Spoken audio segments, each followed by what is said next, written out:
بسم الله الرحمن الرحيم نحمده ونصلي ونسلم على رسوله الكريم أما بعد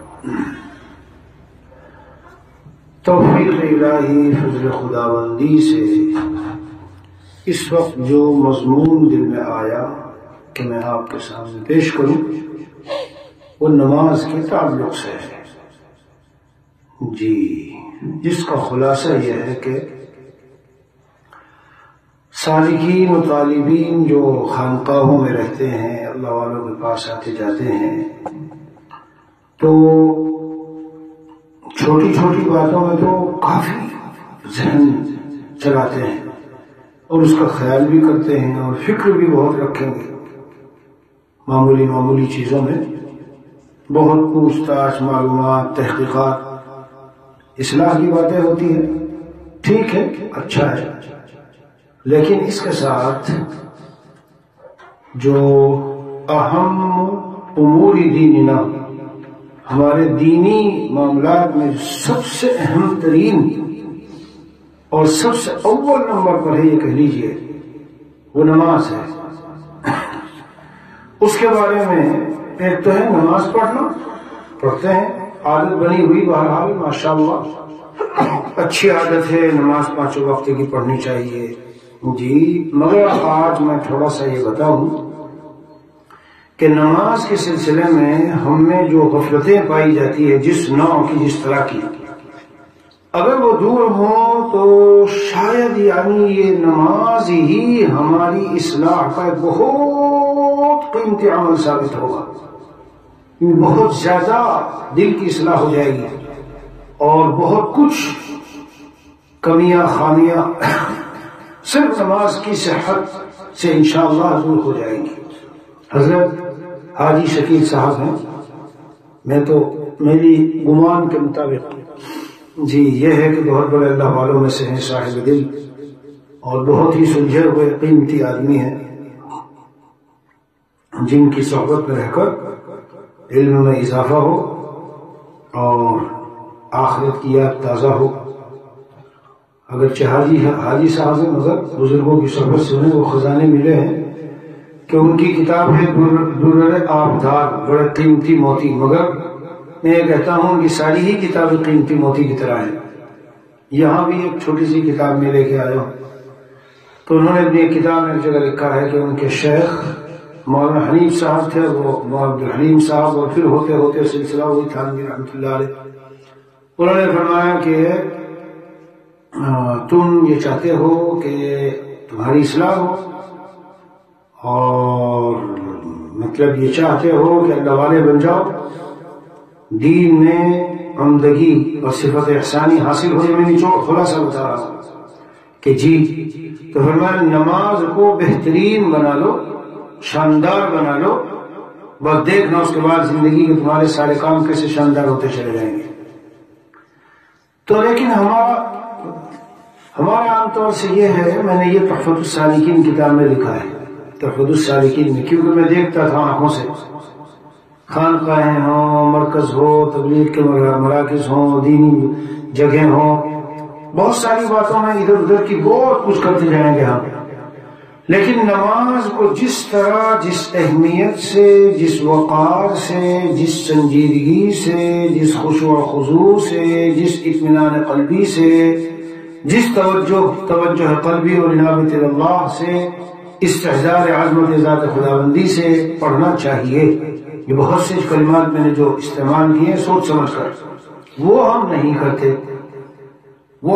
کرتے، حالانکہ وہ بہت زیادہ بنیادی چیزیں ہیں، اس لیے کہ نماز بنیادی چیز ہے دین کی۔ تو میرے عزیزوں، سب سے پہلے نمبر پر تو یہ ذہن میں رکھو، جس وقت اذان دی جائے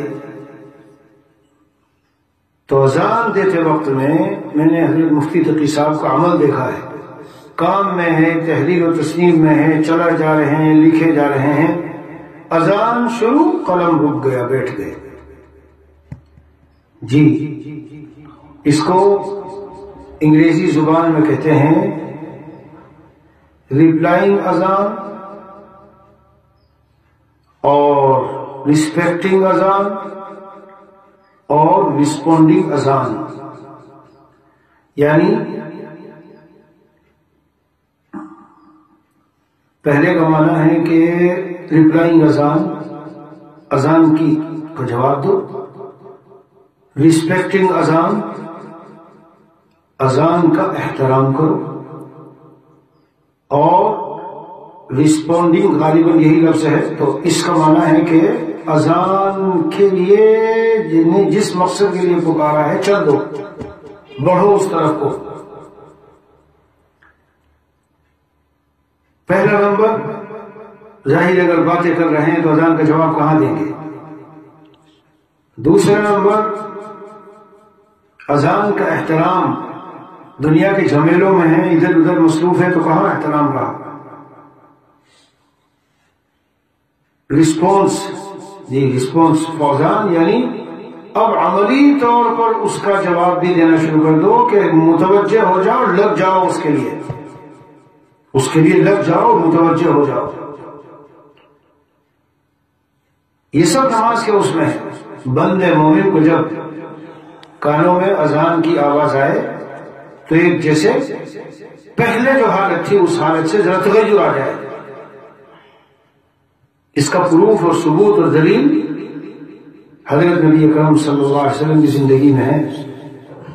غالباً حضرت عائشہ رضی اللہ عنہا کی روایت ہے اور حدیث شریف میں ہے کہ جیسے ہی اذان ہوتی تو آپ علیہ الصلوۃ والسلام بالکل ایسے ہو جاتے جیسے کہ ابھی تو باتیں کر رہے تھے اور ابھی جیسے کہ بالکل اجنبی کی طرح ہو گئے، فوراً قلب کا رخ وہاں فوراً ادھر ہو جاتا تھا۔ تو عرض کرنے کا منشا یہ ہے کہ نماز ایک ایسی عبادت ہے، اسے بھاگم بھاگ میں، تیزی تیزی میں، جلدی جلدی میں اذان ہو گئی، باتوں میں لگے ہیں، سب کچھ چل رہا ہے، پھر گھڑی دیکھتے رہے۔ حضرت مفتی شیخ صاحب کانپور رحمۃ اللہ علیہ فرماتے تھی تو گھڑی اس لیے کہ اطمینان سے بالکل وقت کے ساتھ سب کچھ ہو اور ہم نماز بھی پورے اہتمام سے پڑھیں کہ اتنا وقت ہے، بس چلو جلدی چل دیں تاکہ چھوٹ نہ جائے۔ اب یہ ہو گیا کہ گھڑی دیکھتے رہیں گے اور آخری منٹ سیکنڈ کے اوپر بھاگم بھاگ میں چلیں گے۔ یا مثال کے طور پر یہاں تھوڑے فاصلے پہ ہے، مسجد کہاں ہے؟ یہاں ہے، اچھا کتنا ٹائم ہو رہا ہے؟ او پون بج رہا ہے، چلو کوشش کرتے ہیں کہ مل جائے نماز۔ آپ چل دیے لیکن روڈ پہ کتنی بھیڑ ہے، کیا ہے، تو آپ کے قبضے میں نہیں نا، پھر جا کے وہاں ابڑ دبڑ کر رہے ہیں، 1 رکعت نکلی، 2 رکعت نکلی، اس نے یہ وضو کرنے میں لگ گیا، وہ یہ کرنے میں لگ گیا۔ یہ نماز کی صورت نہیں ہونی چاہیے۔ اہتمام ہو اور فکر ہو، چلو ذرا وہاں چلتے ہیں، اچھا نماز کہاں ملے گی؟ یہاں ملے گی۔ یہ بھی وہ لوگ ہیں جو اہتمام رکھتے ہیں، ورنہ تو نماز کی صورت حال یہ، میں جہاں بیٹھا ہوں یہاں اس جگہ پر، اسی جگہ پر اچھے خاصے علماء کو میں نے ایک دن دیکھا، نام نہیں میرا غیبت نہیں لیکن عبرت ہے کہ وہ جب امتحان لے کے یہاں سے چلنے لگے تو عصر کا وقت تھا، کیا بھائی اچھا ہم چلے عصر کی نماز پڑھنے کے؟ نہیں، ان حضرات نے پڑھ لی نماز، چونکہ جلدی جانا ہے۔ ٹھیک، نماز پڑھ لی، جلدی جانا ہے، کہاں جانا ہے؟ دور نہیں جانا، 2-4 کلومیٹر 3 کلومیٹر پہ جانا ہے، اور جب ہم نماز پڑھ گئے تو ناشتہ ہو رہا ہے، بھائی جلدی جانا تھا، یہ کیا؟ یعنی مسجد میں نماز کی اتنی بھی اہمیت نہیں ہے۔ توبہ توبہ توبہ توبہ توبہ توبہ۔ میں تو کہا کرتا ہوں وہاں اپنے یہاں ملک میں، کیونکہ تقریباً سب کے پاس گاڑی ہے، کہ میرے عزیز اللہ نے جب گاڑی دی ہے تو یہ کیا کہ اثر کے بعد بیٹھے چائے پیرے جب مغرب کا وقت ہوا تو چلے لین سے میں وہاں مغرب پڑھیں گے۔ اس طرح ہمارے علاقوں کے نام ہیں جو 20-25 منٹ کے فاصلے پر ہے، 30 منٹ کے، لیکن آپ کے اختیار میں تو نہیں ہے، بھگائیں گے گاڑی کو۔ یہ بڑا شوق ہے نماز بھائی، کیا شوق نماز بھائی؟ جماعت بھائی آپ نکلے کیوں اتنی تاخیر سے؟ ذرا 10 منٹ پہلے نکلتے اطمینان سے۔ مسجد میں والد صاحب ہمارے فرماتے تھے 15 منٹ پہلے وہاں اذان ہوتی ہے ہمارے ہاں، تو اذان کو اقامت سمجھو، یہ گویا تکبیر کا وقت ہے، چلو بس۔ اگر دیکھتے رہیں گے گھڑی تو بہرحال منشا یہ ہے کہ نماز بھاگم بھاگ میں۔ کل ایک صاحب پوچھتے رہے ہم چلتے ہیں تو ہمیں کیا ہوتا ہے کہ مثلا مغرب میں سنتیں پڑھنی ہے، ظہر میں سنتیں پڑھنی ہے، اور سب ساتھی چل رہے ہیں تو وہ فرض پڑھ کے چل دیتے ہیں، کہتے بھائی ہمیں فلاں جگہ پہنچنا ہے اتنے بجے، آپ لیٹ ہو رہے ہیں، جلدی پڑھو۔ میں کہتا ہوں آپ کو فلاں جگہ پہنچنا ہے، مقصد حیات، مثلا آپ پہنچ رہے ہیں وہاں بیان کے لیے، بیان کا مقصد تو رضا الہی، اور یہاں راستوں میں آپ سنتیں چھوڑتے چلے آ رہے، جلدی جلدی جلدی جلدی جلدی کہیں گی۔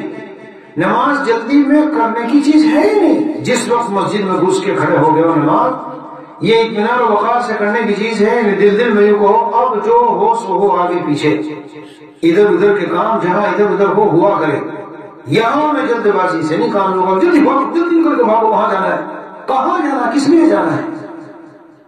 جہاں بھی آپ کو جانا آنا ہے ان سب کا نچوڑ الباب اور مقصد یہ ہے جس میں آپ لگیں۔ تو مقصد کو تو آپ نہیں کرے ہو پیچھے، اور ضروریات جدل کی چیزوں کے لیے کہتے ہو آگے جانا ہے، آگے جانا ہے۔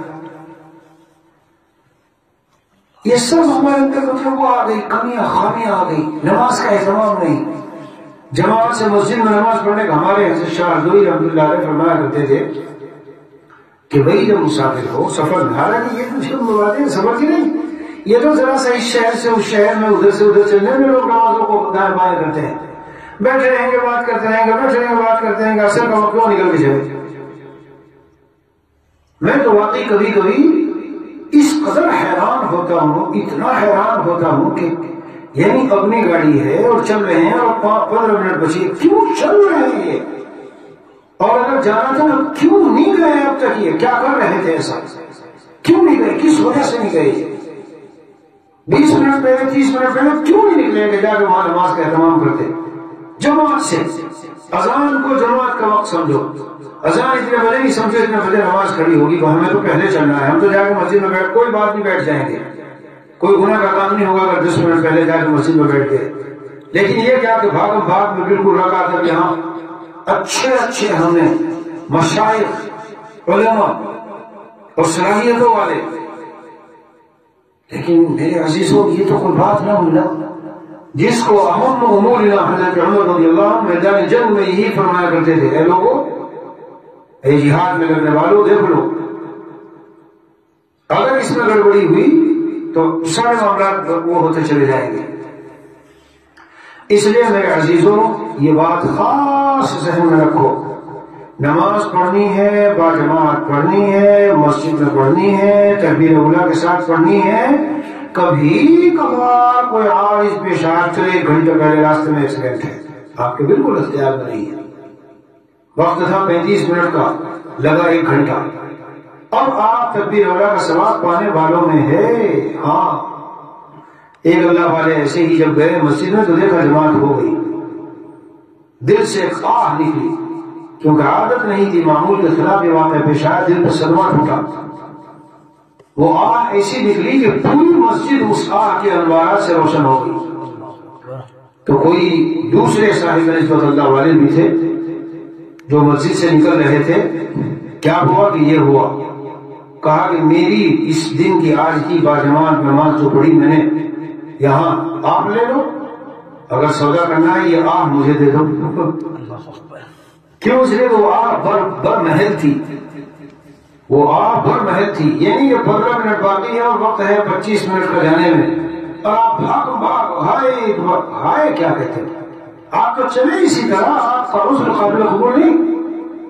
کہتے ہیں تہجد میں آنکھ نہیں کھلتی، آپ کھولنا نہیں چاہتے بھائی، جتنے میرے پاس آئے جب پوچھتا ہوں کہ سوتے کتنے بجے ہو، کہتے اتنی دیر سے سوتے، تو اتنی دیر سے سوتے ہو تو پھر کیوں بھائی؟ خانقاہ میں بڑے خاص شخصیت نے مجھ کو پوچھا، میرے اندر یہ کمزوری ہے، مفتی صاحب کیا کرنا چاہیے، کیا آپ کچھ بتا سکیں گے؟ میں نے کہا دیکھیے حضرت، میں بتاؤں گا جو شریعت سے سمجھا ہوں، جس کو میں سمجھتا ہوں، اگر غلط ہو تو آپ مجھے ٹوکنا، آپ میرے بڑے ہیں، لیکن میں صرف اتنا کہوں گا کہ رات کو آپ کی فجر میں وقت میں آنکھ نہیں کھلتی، تہجد میں آنکھ نہیں کھلتی، تو سوال یہ ہے کہ رات کو دیر سے لیٹتے کیوں ہیں؟ 12 بجے کھانا کھائیں گے، 1 بجے کھانا کھائیں گے، 2 بجے سوئیں گے، تو نیند کا کہاں کھلے گی؟ لیٹنے کی کوشش حضرت کرتے ہیں، مفتی صاحب کوشش تو ہوتی ہے مگر نیند نہیں آتی، ایک دن کوشش، 2 دن کوشش، 3 دن، 4 دن، عشاء کے فوراً بعد لیٹو۔ عملی سنت حضور پاک صلی اللہ علیہ وسلم کی یہی ہے پوری زندگی کی، عشاء بعد جلدی سونا۔ اور اسی لیے عشاء بعد قصہ گوئی باقاعدہ الگ سے باب قائم کیا محدثین نے۔ کیوں بھائی؟ یوں ہی بیٹھ کے قصہ گوئی کرنا یہ تو کوئی پسندیدہ عمل نہیں ہے، لیکن یہ جو رات کی قصہ گوئی ہے اس کے لیے باب الگ سے کیوں قائم کیا گیا؟ اس لیے کیا گیا کہ اس کا خاص الگ سے نقصان ہے۔ تو میرے عزیزو، جو وجوہات ہیں جن کی وجہ سے آپ عشاء بعد نہیں بیٹھ سکتے فوراً، ان کا علاج کرو۔ دل میں اگر کڑھن ہو تو آپ اس کا حل نکالیں گے۔ سر میں تیل لگانا، پیروں میں تیل لگانا، پیروں میں تلوے پہ تیل لگانا زیتون کا، یہ بے انتہا مفید ہے نیند لانے میں، بے انتہا مفید ہے۔ دم کرنا، بعض آیتیں پڑھنا، ہاتھ میں تصویریں کا استغفار شروع کرنا، درود شریف شروع کرنا، شروع کرو درود شریف، فوراً نیند آتی ہے۔ درود استغفار شروع کرو فوراً، کیوں؟ شیطان سلاتا ہے، اس لیے ہم اس میں لگ گئے۔ اس طرح 2 دن 4 دن جب ترتیب بنا ہوگے تو بنے گی، لیکن جب اہتمام ہی نہیں، عشاء بعد ایسا ہوتا ہے جیسے صبح شادی ہوئی ہماری دلی، بامبے، لکھنؤ، کلکتہ، کراچی وغیرہ لے لو، جب عشاء بعد بیٹھتے ہیں تو ایسے بیٹھتے ہیں جیسے اب صبح ان کی وہ ہوئی ہے صبح، طلوع شمس ہوا ہے، دن نکلا ہے دن کا، اس طرح بیٹھتے ہیں 4-6 گھنٹے کے لیے ادھر ادھر ادھر ادھر، اور اگر سردی کی رات پکڑ نہ رہی ہو تو کسی طرح کاٹتے ہیں، کسی طرح۔ ٹائم پاس نہیں ہو رہا، کیا کروں؟ یہ جملہ مومن بول سکتا ہے؟ بڑا صاحب ایمان یہ جملہ بولے گا کہ ٹائم پاس نہیں ہو رہا؟ توبہ توبہ توبہ توبہ، تیرے پاس قرآن کریم موجود ہے، تیرے پاس کلمہ طیبہ موجود ہے، تیرے پاس درود شریف موجود ہے، تیرے پاس اللہ کی تسبیحات ایسی ایسی موجود ہے، تجھے معطر و مزین اور تو تیرے دل کو جو ہے منور روشن کر دے، تو کہاں؟ اور قرآن پاک موجود ہے، اس کو تلاوت کرو، تفسیر دیکھو، اللہ والوں کی کتابیں موجود ہے۔ ٹائم پاس نہ ہونے کا کیا مطلب؟ بہرحال سنتے جاؤ، ابھی جو میرا اصل مضمون ہے ادھر تو میں آیا ہی نہیں ہوں۔ مجھے بتانا ہے نماز یہ تو آپ کی اصلاح کے لیے سب سے قیمتی عمل ہے۔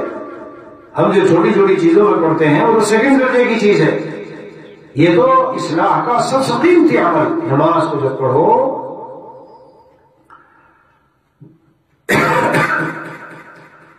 ہاں، سب سے پہلے جب نماز میں سب سے پہلے جب اذان ہو تو اپنا قلب کا رخ اللہ تعالیٰ کی طرف پھیر لو۔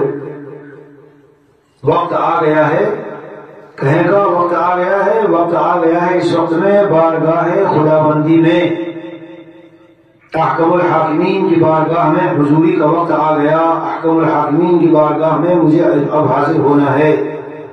ذہن پہلے ہی سے تیار کرو، دل میں، ہاں، اہتمام سے وضو کرو، مسواک ہو، آداب کا خیال ہو، وضو کا خشوع اور وضو کے یہ آداب کا خیال رکھنا، یہ نتیجتاً پہنچائے گا نماز کے خشوع و خضوع کے حصول کی طرف۔ اور اگر وضو میں ویسے بھاگ بھاگ میں کی الا ماشاءاللہ الگ چیز ہوتی ہے، لیکن عادت نہ بنایا جائے ان سب چیزوں کو۔ اطمینان سے وضو کیجئے اور اس کے بعد اطمینان سے وضو کر کے گھر سے مسجد کی طرف جائیے۔ دل میں خیال رکھیے کہ بارگاہ خداوندی میں، احکم الحاکمین کی بارگاہ میں حاضری ہے۔ وقار سے جائیے، اسی لیے جب وضو کر کے گھر سے چلو تو آپ حالت نماز میں شمار ہو جاتے ہیں۔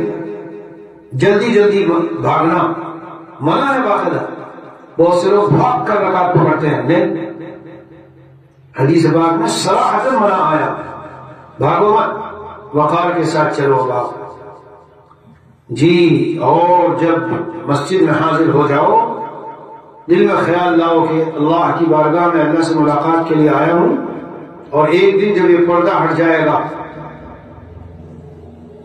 اور سواری سے نکل کر میں اپنی سواری سے باہر ہو جاؤں گا، گاڑی سے باہر ہو کر سب سے ملاقاتیں ہوتی ہے نکل کر، تو گاڑی یہ جو سواری، یہ بدن، اس سے میں نکل کر چلوں گا، پھر اللہ سے ڈائریکٹ کیا ہوگی ملاقات، ہوگی، ابھی تو ذرا واسطہ اور حجاب ہے، احکم الحاکمین کی بارگاہ میں حاضر ہو رہا ہوں، اور پھر نیت باندھو۔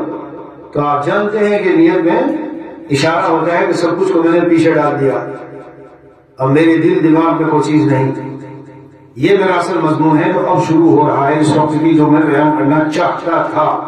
یہ تو جتنا جو کچھ آ گیا سب تمہید آئی۔ تو میرے عزیزو، نماز اس طرح پڑھو کہ آپ اللہ کو دیکھ رہے ہیں یا اللہ آپ کو دیکھ رہا ہے یا آپ اللہ کو دیکھ رہے ہیں، جو بھی مقام ہو، لیکن غیر اللہ کا دھیان دل میں نہ ہو۔ فیکٹری میں کیا ہو رہا ہوگا، کمپنی میں یہ ہے، دکان میں کون کھڑا ہوگا، اور گھر میں یہ کہہ کے آیا میں کہیں یہ نہ سوچ رہا ہوں، اور دیوبند سے یہ خریدنا ہے اور وہاں جانا ہے اور وہاں یہ کرنا ہے، یہ جو سارے خیالات دل میں گھومتے ہیں، یہ ہماری نماز کی جو اصل جان ہے، روح، اسے بالکل ختم کر دیتے ہیں۔ اقیم الصلاۃ لذکری، اللہ کی یاد یہ ہے روح، نماز کی روح اللہ کی یاد۔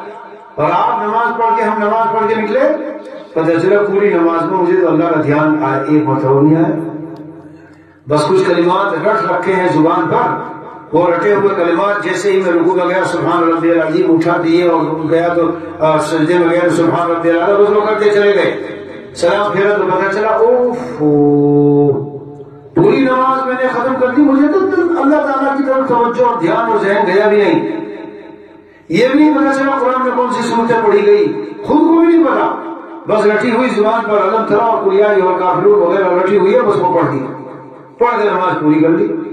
بھاگ اب چلا جلدی سے بھاگ کر نماز پڑھ رہا ہے، چلو کام پہ چلو، اور وہی کام سوچ رہا ہے، وہاں خود نماز کے اندر بھی انہیں کاموں کو سوچ رہا ہے۔ یہی حضرت حاجی شکیل صاحب اپنے بیان میں فرما رہے ہیں کہ بھائی جب تم کسی چیز کو حاصل کرنا چاہو تو دل میں تمہیں شوق ہوتا ہے اور نیت ہوتی ہے، ارادہ ہوتا ہے، عزم ہوتا ہے کہ یہ کام کرنا ہے، تو سب سے پہلے تو عزم کرنا چاہیے پختہ، مجھے خشوع و خضوع والی نماز، استحضار عظمت خداوندی والی نماز پڑھنی ہے۔ پہلا نمبر یہ ہے، جب عزم ہوگا، آپ کا پختہ ارادہ ہوگا، آپ کی نیت کے مطابق پھر اللہ کی طرف سے مدد بھی ہوگی۔ نمبر 2، اللہ سے دعائیں کیجیے، صلاۃ الحاجت پڑھ کے مانگیے کہ اللہ میں ایسی نماز خشوع و خضوع والی نماز چاہتا ہوں۔ ہاں دعا بھی کیجیے، نیت و ارادہ ہو، اور پھر اللہ سے مانگنا ہو دعا مطلقاً، اور پھر صلاۃ الحاجت بھی پڑھیے، اللہ میں خشوع و خضوع والی صلاۃ الخاشعین، جو خاشعین کی نماز ہے اس کا آپ سے میں سوال کرتا ہوں، تو خشوع و خضوع بھی ہو۔ ہاں ایسا خشوع و خضوع نہیں کہ اس وقت بیان میں آپ بیٹھ کے سر جھکا کے سننے لگے، ہاں یہ مراد نہیں ہے کہ اس وقت میں جی کیفیت تاری ہو جائے کہ ہم بہت خشوع و خضوع میں ہیں، بالکل اللہ تک پہنچ ہی گئے، ابھی نہ پہنچی، ابھی تو دھیان سے توجہ سے بیان سنو بھائی، باتیں سنو۔ یہ تو نماز میں خشوع و خضوع ہو، اللہ تعالیٰ کی ذات کی عظمت کا استحضار ہو، دھیان ہو۔ میں عرض کر رہا ہوں سب سے پہلے تو اس کا ارادہ کریں کہ اس طرح کی نماز پڑھنی ہے۔ جی جتنے سو رہے ہیں سب نیند میں ارادہ کر لیں، انشاءاللہ آج سے اس کا عزم ہے کہ اب بھی جو اشراق پڑھیں گے تو اسی طرح پڑھیں گے جو بھی بیان ہوگا اور ہو رہا ہے، اشراق کی نماز جو پڑھیں گے، اور پھر اس طرف ذہن و دماغ کو متوجہ کریں گے کہ ارے یار یہ کیا ہوتا رہا آج تک، اس طرف تو ذہن ہی نہیں گیا، لگتا ہے اسی لیے میں بہت کچھ بھاگ دوڑ کر رہا ہوں، لیکن پتہ نہیں وہ جو قلب میں اللہ کی یاد بسنی چاہیے وہ بس ہی نہیں گئی۔ پھر خیال ہوگا آپ کو اتنی بڑی غلطی میں تھا، مجھے احساس بھی میں چھوٹی چھوٹی چیزوں کے پیچھے پڑا ہوں، حالانکہ یہ تو اصلاح کا نسخہ اکسیر بالکل اللہ نے دے رکھا ہم کو۔ تو اس کے بعد حضرت تھانوی قدس سرہ نے بات لکھی، حضرت امام غزالی رحمۃ اللہ نے لکھی، حضرت حاجی شکیل صاحب کے بیان میں بھی ہے، جو کچھ زبان سے کہہ رہے ہو زبان پر، کچھ دنوں کے لیے مشق کرو کہ وہی گویا کہ دل سے بھی کہہ رہے ہو، زبان کے ساتھ ہو جائے ہمارا دل، صرف رسمی طور پر کلمات زبان پہ چل رہے ہیں یہ بات نہ ہو، دل بھی زبان کا ساتھ دے رہا ہو۔ سبحانک اللہم وبحمدک وتبارک اسمک وتعالی جدک ولا الہ غیرک، ان کلمات میں ان کے معنی کا استحضار کر کے پڑھو۔ سبحان ربی الاعلی، سبحان ربی العظیم، میرا رب اللہ ہے بھائی، دکان نہیں ہے بھائی، یہ کاروبار شاروبار پیسے ویسے جو ہے کچھ نہیں ہے، کرتا ہوں میں ان کو، لیکن یہ نہیں سمجھتا ہوں کہ ان کے ذریعے سے پالنے والا اللہ ہے۔ اور بھائی وہ پاک ہے، پاک ہے، اس کے یہاں نقص و کمی کا کوئی وہ نہیں ہے، ظلم سے، کمیوں سے، خامیوں سے اس کے خزانے غیر محدود، خزانوں میں کوئی کمی نہیں ہے۔ عزت، صحت، رزق و روزی، میری کفالت، میرے بچوں کی کفالت وغیرہ وغیرہ وغیرہ میرا رب کرتا ہے اور وہی کرے گا۔ وہ اسی نے مجھے دیا اب تک 25 سال، 30 سال، 35 سال، اسی نے مجھے یہاں تک پہنچایا اور وہی آگے پہنچائے گا مجھے، میرے بچوں کو۔ سارا انتظام وہ کرتا ہے اور وہ بہت قدرتوں والا ہے۔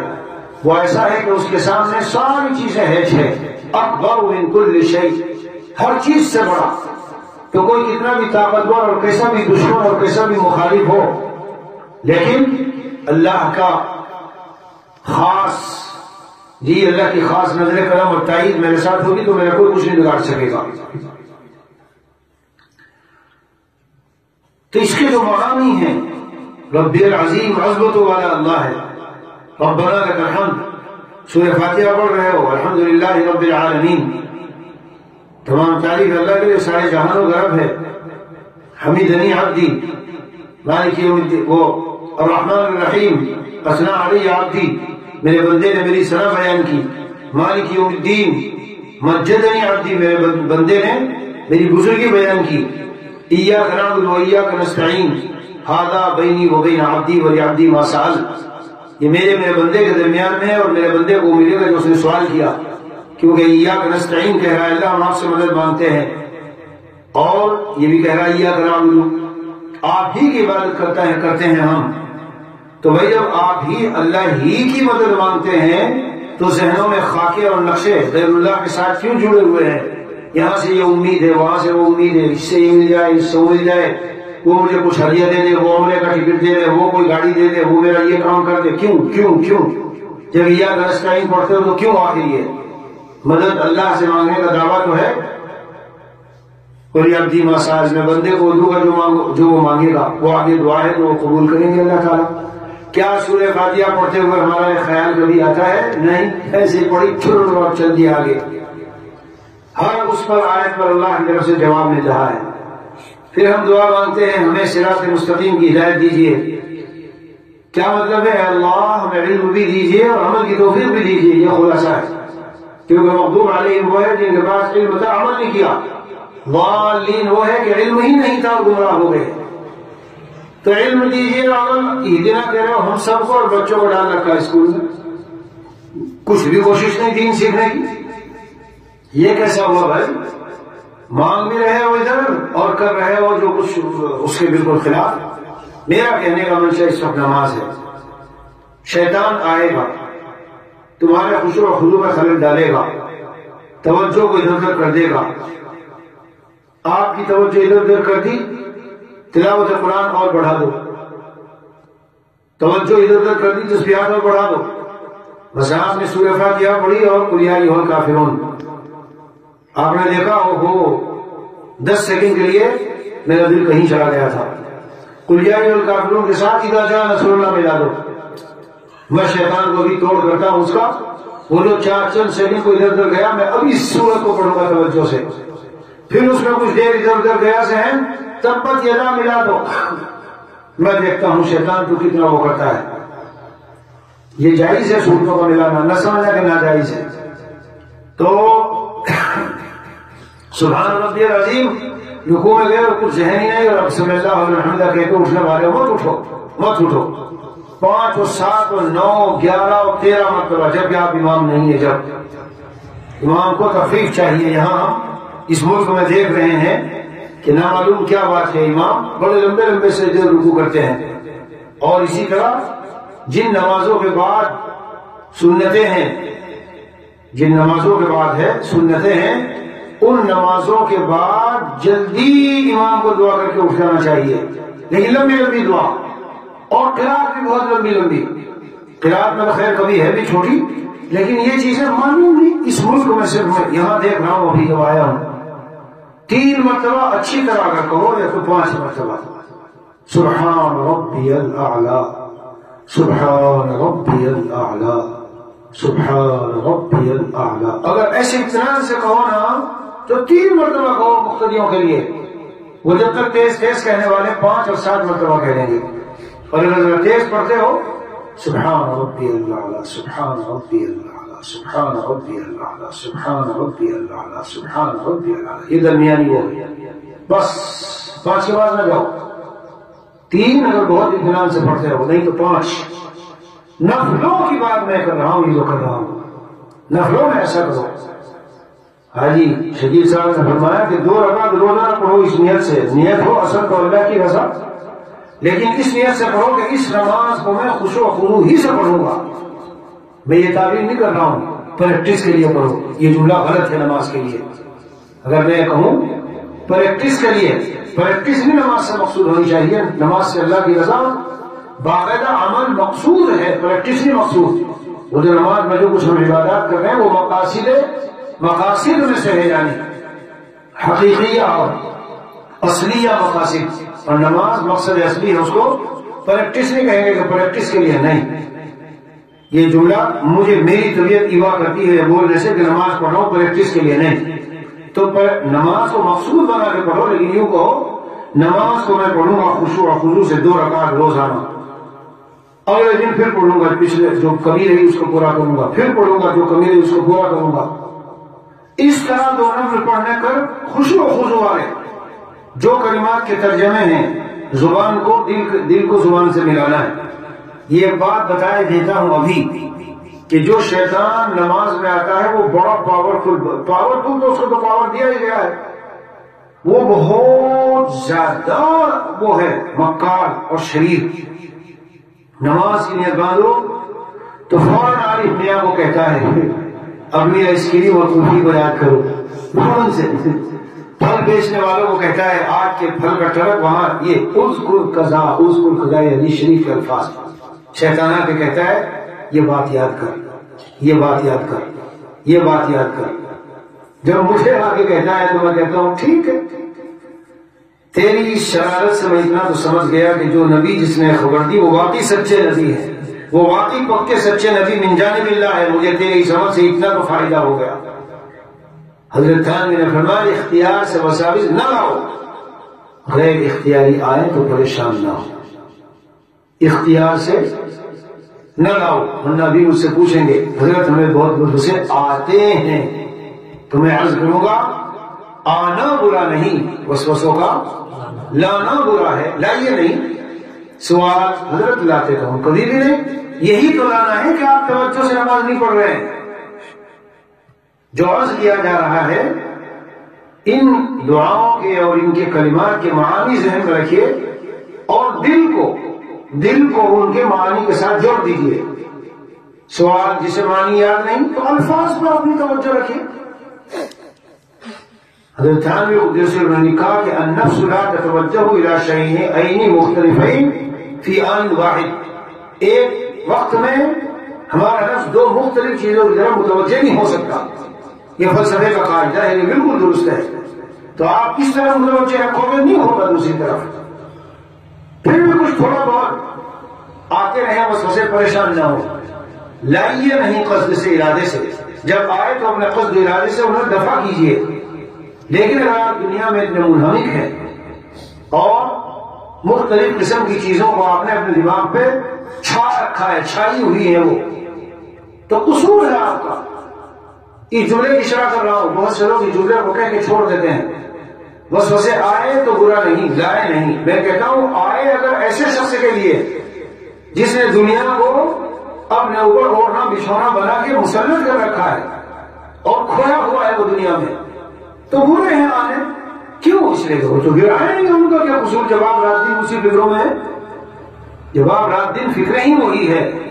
تو اس کا بندوبست کیوں نہیں کرتے کہ جو اتنا وسوسے آ رہے ہیں؟ 1 منٹ میں ذہن ادھر جاتا ہے اور بس ریل چلتی ہے ذہن میں پوری. جی ہاں، حرام کھا لیا، گناہ کر لیا، نگاہوں کا گناہ کر لیا تو ہوگا. نماز میں دھیان نہیں رہے گا. پھر اب یہ نہ کہنا جب نماز میں دھیان نہیں رہا میرا، میرے ارادے سے نہیں. تیرا ارادہ ان اسباب، یہ جو اسباب ہیں اس کے جس سے خلل پڑتا ہے، ان کے اختیار کرنے میں تو تیرا ارادہ ہے. ان اسباب کو تم نے اختیار کیوں کیا جن کی وجہ سے خلل ہوگا؟ ایسے اسباب اختیار کرتے کہ جس سے طبیعت اس میں دل میں خلل نہ ہو. جب دنیا میں آپ کھپیں گے اور حد سے زیادہ مسلط کریں گے، اس سے قرضہ لیا، اس سے لین دین کیا، اس کو نہ دیا، اس کا فون آیا، وہ ٹیلی فون کر رہا ہے میرے پیسے دے دو، پیسے ہیں نہیں، ایسے حالات میں آپ نے ڈالا کیوں کہ دماغ پر یہ چیز مسلط ہو ہی جائے. یہ ہے عمل اختیاری اور وہ ہے غیر اختیاری. لیکن یہ اختیاری آپ کیوں اس کا تدارک کرتے؟ مثلا میں یہاں بیٹھا ہوں اور سب افریقہ سے میں آؤں، میرا کاروبار ہے، اتنے معاملات کنفیوز کر کے آؤں، ادھر ادھر سب اس کا قرضہ، اس کا لین دین، اتنے لاکھ کا وہاں لے لیا، اتنا کروڑ کا وہاں لے لیا، اتنے کروڑ کا اتنا لاکھ کا یہاں، تو دماغ کی جو کھچڑی تم نے خود پکا دی. اب کہتے ہیں اور بسوں سے آتے ہیں، کیوں نہیں آئے کہ تم نے زندگی کو اپنی اتنی وہ الجھا کیا ہے دماغ کو؟ بھائی دل تو تم نے قصد سے الجھایا. سمجھیے میں جو فرق بتا رہا ہوں، آپ نے سب اسباب اختیار کیے، بالکل دل کو فارغ ہو. اسی لیے مجدد تھانوی رحمۃ اللہ علیہ کی خانقاہ میں کوئی آنا چاہے، کوئی معاملہ اگر ایسا ہے جس میں دل لٹکا ہے، حضرت فرما دے تو اسے سلجھا کے پھر یہاں آنا، کیونکہ یہاں ہمیں سکون اور سکون دو باتیں چاہیے آپ سے. زبان سے خاموش رہیں اور دل مطمئن یہی ایک جگہ رہے، ادھر ادھر منتشر نہ رہے. کیا باتیں ہیں، سبحان اللہ. تو حضرت حاجی شریف صاحب نے بات فرمائی اور سب کتابوں میں جیسے میں عرض کر رہا ہوں، الفاظ کے معانی کے ساتھ دل کو متوجہ کرو. اور اگر شیطان آپ کی گڑبڑ کرے تو نفلوں میں بات ہے، ایک سورت بڑھا لو، سورت بڑھا لو، ایک سورت بڑھا لو، 3 بار سبحان ربی العظیم کو 5 بار کر دو، 7 بار کر دو، 9 بار کر دو. تو نفس و شیطان کی کیا ہوگی میٹنگ، دونوں کے مشورے ہوں گے آپس میں کہ ہماری ترکیب تو فیل ہو گئی اس آدمی پر، کیا کریں. تو شیطان نفس کو کہے گا میاں بس یہ جیسے پڑھا پڑھ لینے دو، ورنہ اس نے تو 3 5 4 منٹ میں 2 رکعت ختم کرتا، یہ تو 15 منٹ میں اتنا قرآن پڑھا، اتنا قرآن پڑھا، اتنا قرآن پڑھا اس نے، اس کے درجے تو اتنے بلند ہو گئے وہ 3 منٹ میں نہ ہوتے. چلو سے پڑھ لینا تو 3 منٹ ہے، اطمینان سے توجہ اور خوشی سے پڑھ لینے دو. کم از کم یہ 12 منٹ اتنا سارا قرآن پڑھ کر جو نامہ اعمال میں ثواب جا رہا ہے، اس سے تو کم از کم یہ محروم ہوگا. میٹنگ ہوگی ان کی، مشورے چلیں گے، اور پھر بلاخر یہ ہوگا کہ آپ اس کے عادی ہو گئے. اب دیکھنا نماز کا نور، نماز کے انوارات اب دیکھنا. تحیات للہ میں بیٹھے ہیں، گویا کہ بالکل اللہ کے سامنے ہیں. شب معراج میں ملاقات ہونے پر جی رسول اکرم صلی اللہ علیہ وسلم نے جو کلمات دہرائے تھے، التحیات للہ، کیونکہ اللہ کو سلام نہیں کیا جاتا کہ اللہ سے ملنے پر کہیں السلام علیکم، لأن اللہ هو السلام، اللہ کو خود سلام ہے. التحیات للہ والصلوات والطیبات، ان کے معانی کو پتہ کرو تاجرو، تب پتہ چلے گا کہ اللہ کیا ہم سے اس میں کیا کہلوایا جا رہا ہے. سب کچھ جان و مال و ہر چیز اے اللہ تیرے اوپر فدا. کبھی سوچتے نہیں ہم کیا کہہ رہے ہیں؟ ادھر سے جواب کیا ملا، السلام علیکہ ایھا النبی ورحمۃ اللہ وبرکاتہ. پھر ادھر سے کیا فرمایا گیا، سب کو شامل کیا نبی پاک صلی اللہ علیہ وسلم نے. یہ امت کے ساتھ غائب درجے محبت و شفقت ہے آپ صلی اللہ علیہ وسلم کی، جو میدان محشر تک رہے گی.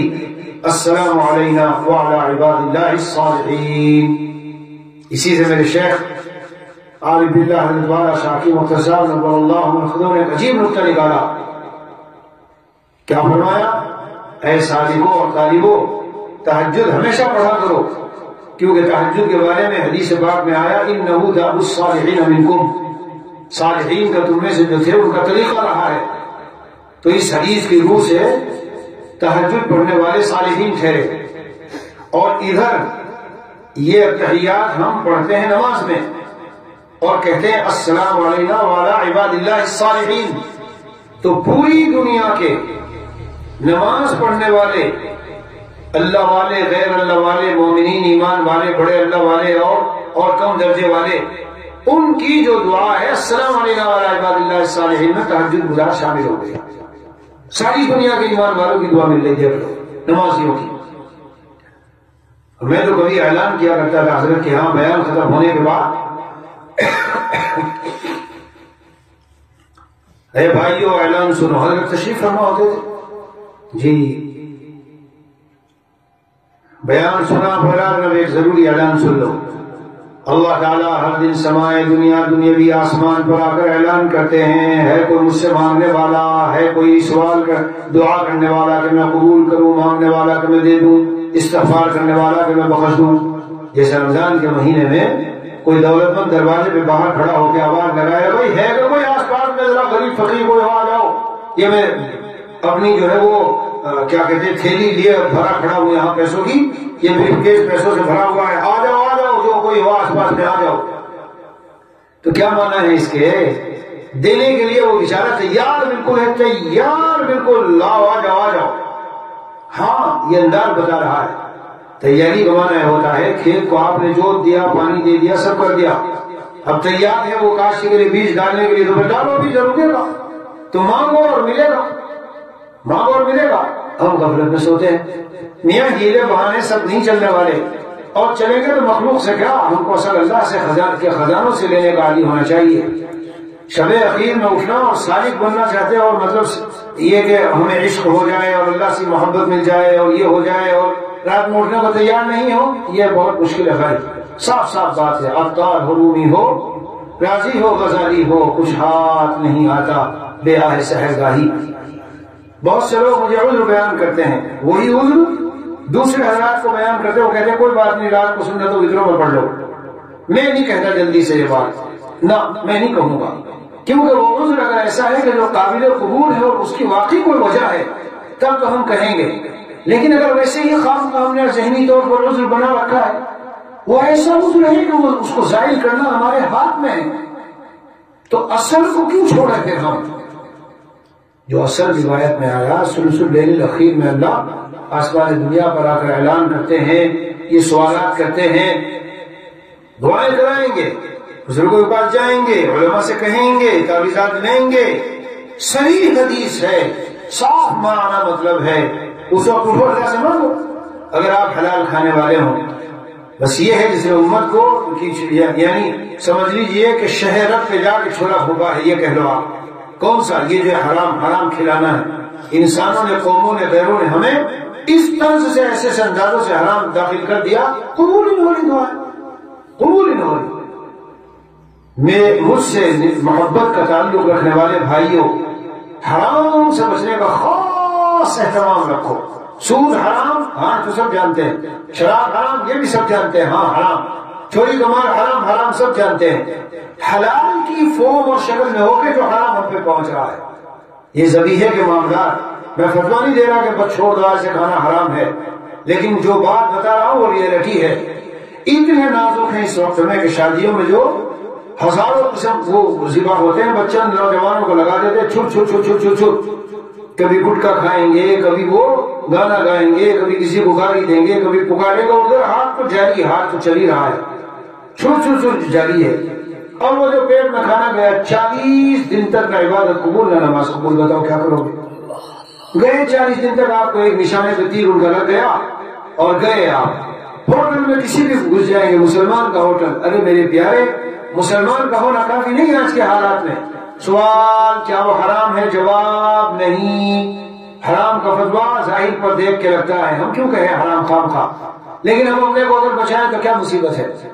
ہم دال نہیں کھا سکتے 1-2 دن, اور 1-2 دن کیا, میں تو آپ کو یہ بتاتا ہوں کہ اگر آپ تقوی پہ آ جائیں, اللہ آپ کے لیے غیب سے انتظام کرتے ہیں کہ آپ کو صحیح والا ذبیحہ, ہاتھ کا ذبح کیا ہوا بالکل مشخص شخصی طور پر پوری دنیا میں ملتا چلا جائے گا.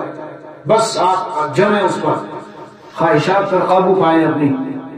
اسی لیے بہت سارے مرتبہ نمازوں میں دل نہ لگنا, تہجد میں نہ اٹھا جانا, اور اعمال بد سے نہ بچ پانا, یہ جو حرام اندر چلا گیا. اس پر میرا پورا بیان ہے کس کس طرح سے حرام جا رہا ہے. آفس میں جوان بیٹھا ہے, 8 گھنٹے کی ڈیوٹی ہے, صبح سے اس 8 گھنٹے میں 1.5 گھنٹہ اس نے کمپیوٹر پہ ادھر ادھر لگایا, خبریں دیکھنے میں اور فون پہ باتیں کرنے میں, ذاتی باتیں اپنی بیوی سے, خاندان والوں سے. تو اس 1.5 گھنٹے کی تنخواہ اگر سارے مہینے کا جوڑے گا, اور ہر دن 1 گھنٹہ اور 1.5 گھنٹہ, تو 5 دن کی تقریباً تنخواہ تمہاری نکل گئی. اور تمہارے مثلاً 1 لاکھ روپیے ہیں, کتنے سارے بیٹھے 5 دن کے کٹاؤ نہیں تو حرام ڈالو. اور بہت سے ذرائع ہیں, بات سے بات نکل گئی. یہ جو نماز کا خشوع و خضوع یہ بھی ان چیزوں سے چلا جاتا ہے. گناہ کر لیا, نظر کا گناہ کر لیا, حرام پیٹ میں چلا گیا خشوع و خضوع. اس لیے آپ سے بھی درخواست کرتا ہوں, ابھی بھی اشراف پڑھو, توجہ سے پڑھو, سورہ فاتحہ میں پڑھو, اس استحضار سے پڑھو, اور مصنون یہی ہے کہ ہر آیت کو الگ الگ کر کے پڑھو. جی ہاں, توجہ ہو, استحضار ہو, اقیم الصلاۃ ذکری کا خیال ہو اللہ کی یاد کے لیے. پھر بیٹھے آپ درود شریف پڑھ رہے ہیں, پھر اللہم انی ظلمت نفسی پڑھ رہے ہیں, پھر ربنا آتنا پڑھ رہے ہیں. کتنی پیاری دعا, کتنی شاندار ترتیب.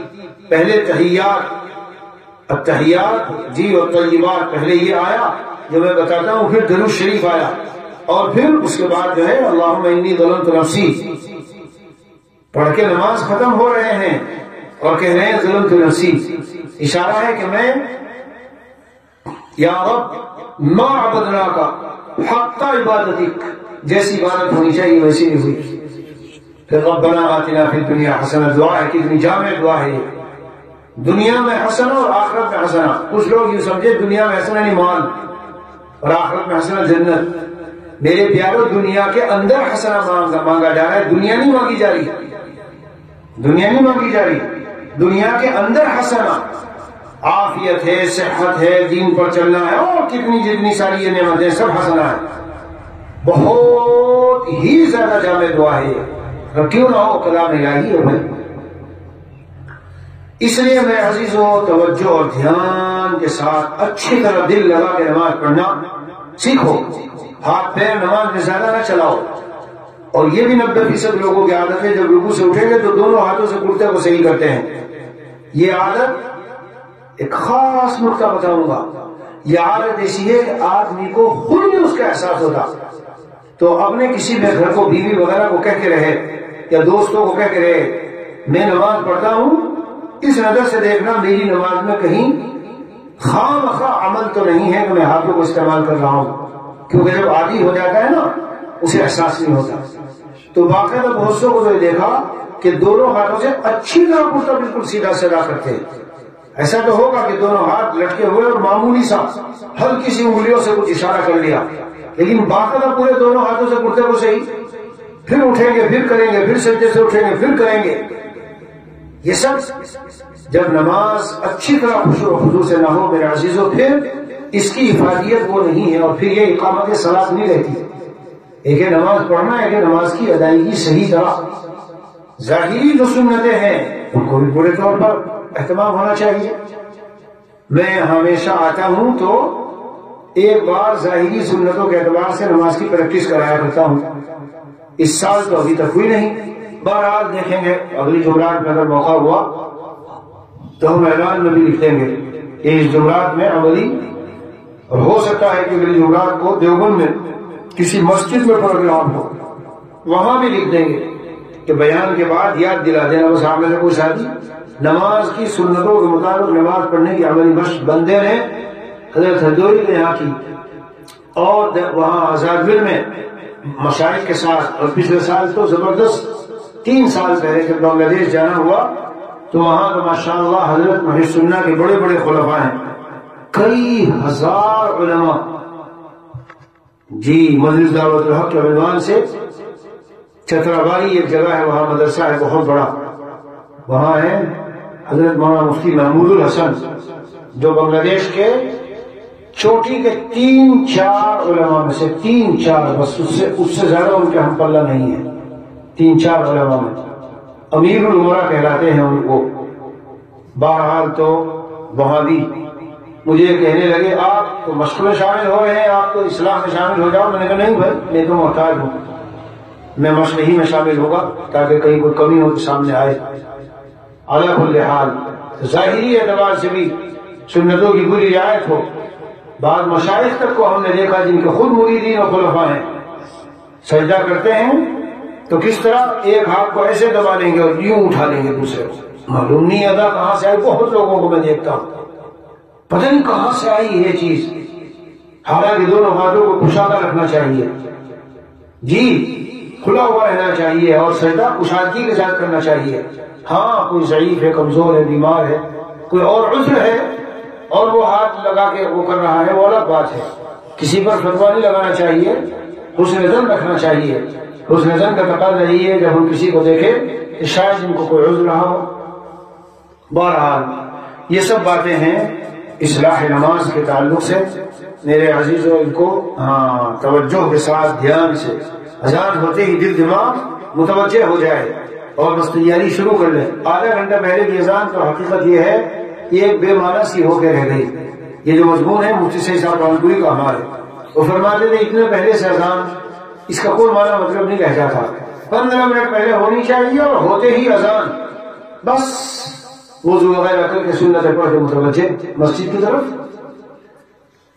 بہرحال اللہ تبارک و تعالی ہم سب کو عمل کی توفیق عطا فرمائے، خشوع و خضوع والی نماز نصیب فرمائے. وصلی اللہ علی نبی کریم وعلی آلہ واصحابہ اجمعین والحمد للہ رب العالمین.